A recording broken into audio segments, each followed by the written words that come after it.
So is it simply our need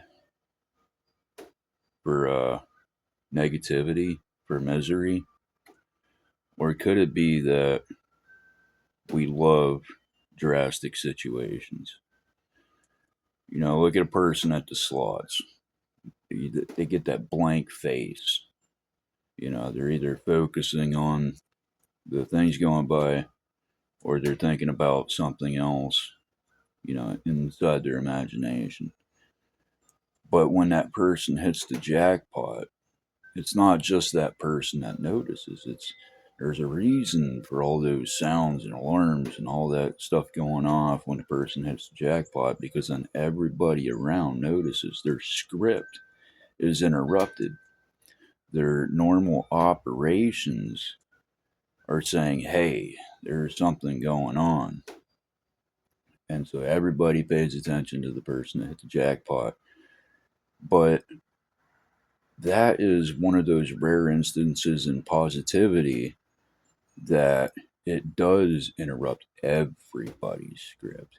And that's only because they wish they could get it. I mean, if you heard that going off all day long, how many people would pay attention to it, at the end of the day? Probably not very many, because it's constant positivity, for somebody, but not for everybody.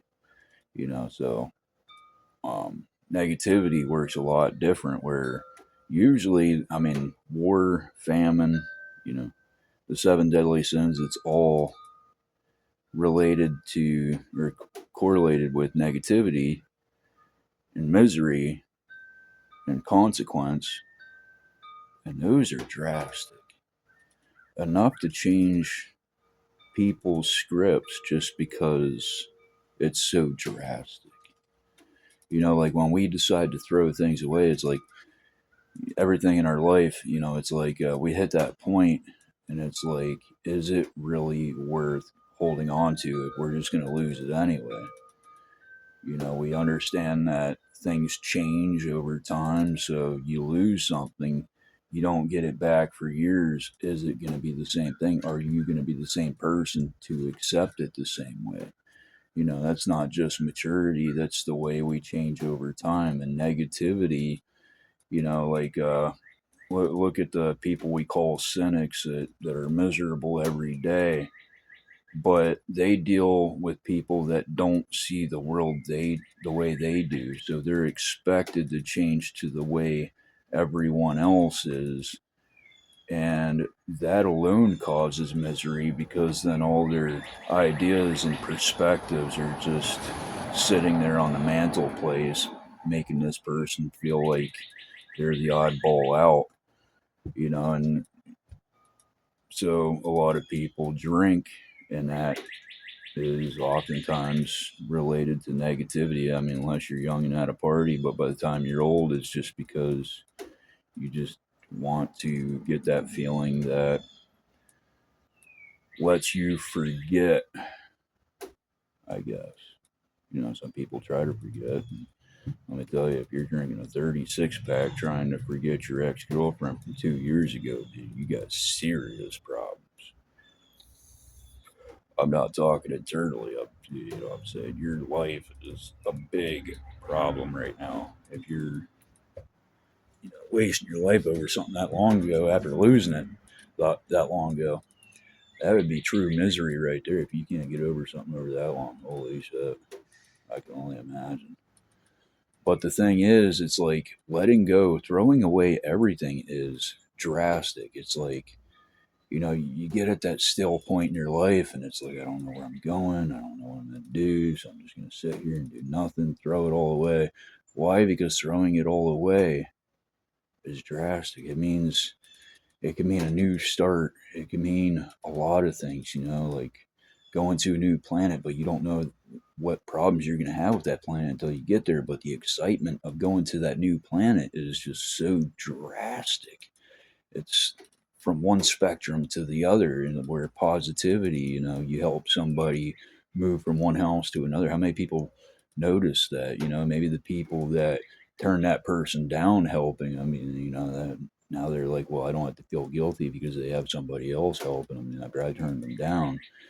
And so you got the attention of those people in that situation, not people on the street. They might see you, carrying stuff, but they're not going to be involved with that situation. So it's not going to be drastic at all. And they're not going to know, they're not going to stop and ask, well, what are you doing? Oh, that's pretty nice of you, so, but if you're at a church where there's a lot of people, then they see each other, and the things that they do are recognized by those people, but it's really not drastic. But that's where a lot of the bonding happens. But see, like with war, it's like it's extremely drastic. You hear the word war, and it's like, wow, that's drastic.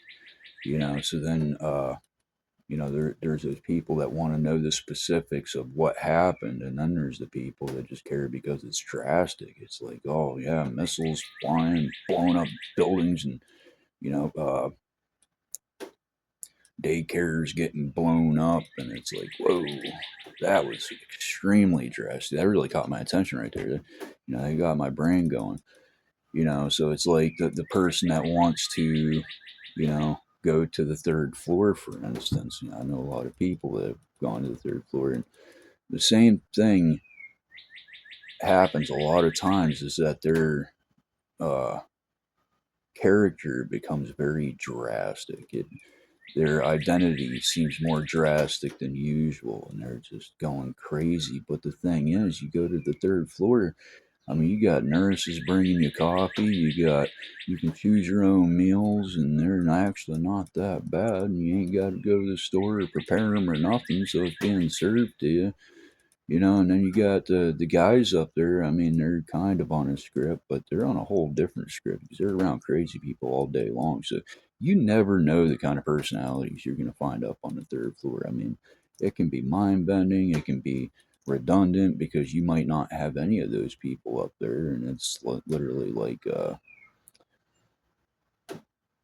just I don't even know. It's kind of a nightmare when that happens, because it's like there's no